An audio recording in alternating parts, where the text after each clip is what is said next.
Allow me to share that with you. Okay, this is part 2 of the seminar. We're going to talk about past pain.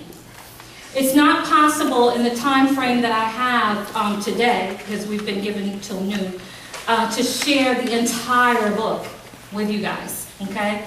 So what I'm going to give you in this last time together, last half of the seminar together, is I'm going to pull out pieces from the sections to minister to you, okay? So, and we're going to give emphasis to the ones that I believe the Holy Spirit is really wanting me to pay more attention to. And then you can read the book at home and be further ministered to. Past pain. Let's talk about past pain. There are 2 primary reasons for past pain.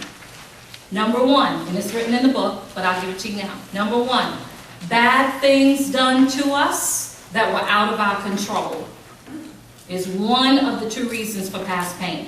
Bad things done to us that were out of control. Done to us meaning things done or things said, how we were treated. Ways that we were treated that were negative, that were out of our control. And the second reason for past pain is bad decisions we made apart from God. Even when we're saved. There are times we've made bad decisions apart from God. I know I have in my personal life, especially early on. Let's define past pain. Past pain is anything unresolved. Anything unresolved. Anything that keeps resurfacing is past pain. Anything that you're dealing with now that's hurting you is also present pain, but it's a part of your pain. Past pain is anything that zaps your energy, rocks your peace, messes with your joy, messes with your ability to sleep. Anybody been there?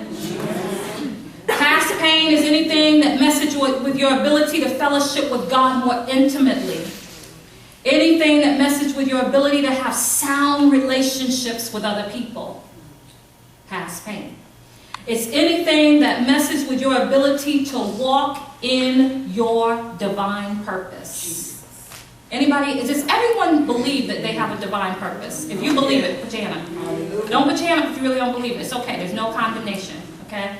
If you don't believe it, you have to believe it before you leave here. You have a divine purpose. God, you didn't just suddenly fall out of the air. You're not an accident. We didn't come from animals. We didn't come from, the air floating around in the earth. We came from God. We were made in His image, and we have a divine purpose. Pain that's unresolved can breed condemnation, shame, guilt, unresolved anger, hurt emotions, negative thoughts, fear, and at times isolation and depression. This is unresolved pain. It can not only hinder your walk with God, but your ability to love others and to receive love from others and to live out your purpose. That's why a lot of times women who have been abused in their childhood or come out of domestic violence situations or have had men who committed adultery, left them for other women, all that past pain, if it's unresolved, can take you out. It really can. It can really destroy your joy, your peace, your purpose in God, because you're being drawn back to the resurfacing of that past pain over and over again. Even a loss, the death of a child, the death of a spouse, the death of a loved one that's unresolved creates past pain. I lost my baby brother tragically to suicide in 1994. And if I had not been where I was at that point in God, it would have taken me out. And he was a Christian, but he was a Christian in pain. In pain. When we're in pain and it goes unresolved and unattended to in God, it can destroy us. And it can destroy us in terms of us living defeated down here, but it can also take you out in the literal. There are people who kill themselves because they're in pain. There are people who are on medication all day long, every day, just to function because they're in pain. Pain is very serious. It's very real. And oftentimes, and I don't say this pointing at us here, but when I say the church, I'm talking about the church at large. Does everybody understand that? But sometimes in the church, we hide the pain because we're afraid of being rejected or judged for what we're thinking, feeling, and struggling with. So we come to church and we do the church stuff, and we do it well. And we leave the way we came, in pain. In pain. And we might be able to do all of the functions that we do in church, but we leave still in pain. What I call a wounded woman. A wounded woman. And if we're honest, in some capacity, to some degree, we have all been a wounded woman in some way. In some way. Maybe not to the extreme in some of the examples I've used, but in some way, our hearts have been hurt. And it resurfaces, and it resurfaces, and it resurfaces. Past pain.